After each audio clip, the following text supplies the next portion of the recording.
आनंद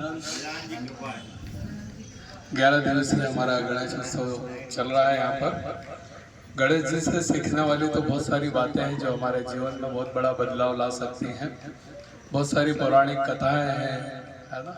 आज एक कथा के बारे में और हम बात करते हैं और उससे हमें क्या सीख मिलती है हमारे जीवन में, उस पर भी हम चर्चा करते हैं।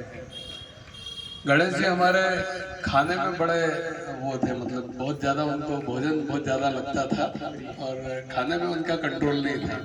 मतलब भोजन उनका सबसे प्रिय था। मतलब वो कहीं भी तो घर वाले भी बड़े उससे चिंतित रहते थे कि यार ये भोजन बहुत करता है।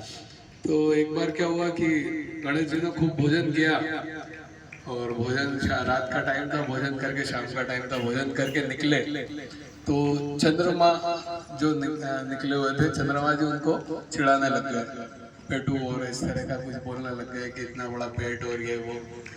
गणेश जी नाराज हो गए, गणेश जी को गुस्सा आ गया। गणेश जी ने कहा जा तो आज के बाद अब कभी भी नहीं दिखेगा। चंद्रमा डर गया कि अरे यार ये क्या, माफी मांगने लग गया कि मुझे माफ कर दो और ऐसा नहीं वैसा नहीं। तो गणेश जी बड़े हमारे उदारवादी भी थे। मतलब ऐसा नहीं है जैसा आज के समय में होता है ना कि कई बार अपने साथ कोई घटना हो जाती है, किसी ने कुछ बोल दिया तो अपन उसको अपने मन में लेके बैठे रहते हैं, बाहर नहीं निकालते हैं, है ना। लेकिन गणेश जी हमारे उदारवादी थे, माफ करने की भावना उनके अंदर रहती थी, हमेशा वो माफ कर दिया करते थे।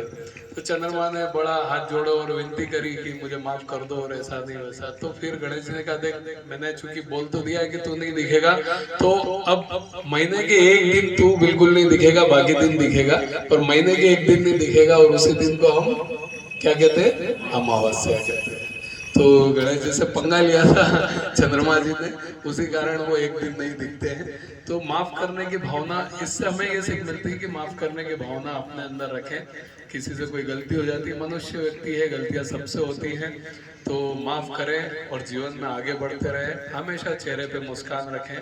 ये छोटी छोटी सीख है गणेश जी से हम जो सीख सकते हैं। इन 11 दिवस में हम कुछ ऐसी छोटी छोटी बातें करेंगे।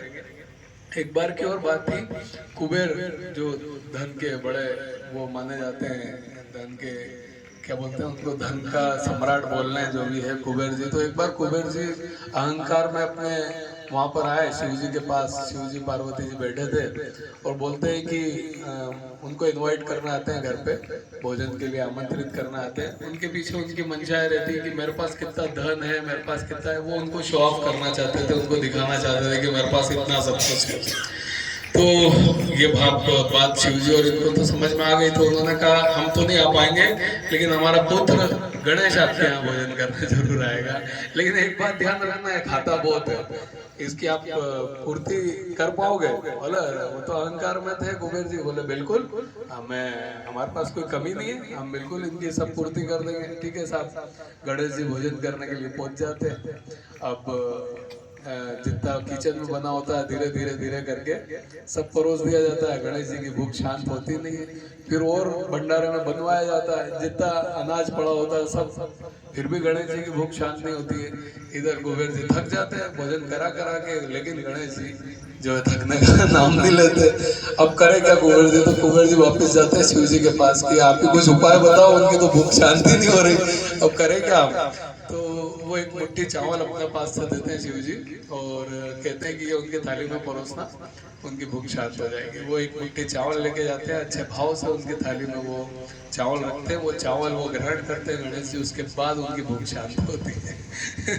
तो यहाँ पर ये अहंकार से मतलब है, जो सीखने वाली बात है कि अहंकार नहीं करना है अपने को, ईगो नहीं लाना अपने अंदर। सबके पास सब कुछ है, किसी के पास कम है, किसी के पास ज्यादा है, अपने अंदर ईगो ना लाए। आपसे भी बहुत बड़े बड़े बैठे हैं, है ना। तो कुबेर जी का ईगो था, तो गणेश जी ने इस तरह उसको डाउन किया।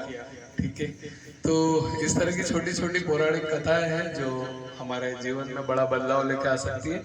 एक अच्छा गणेश जी का भजन हम करेंगे, उसके बाद नृत्य करेंगे और नृत्य के बाद हम गणेश जी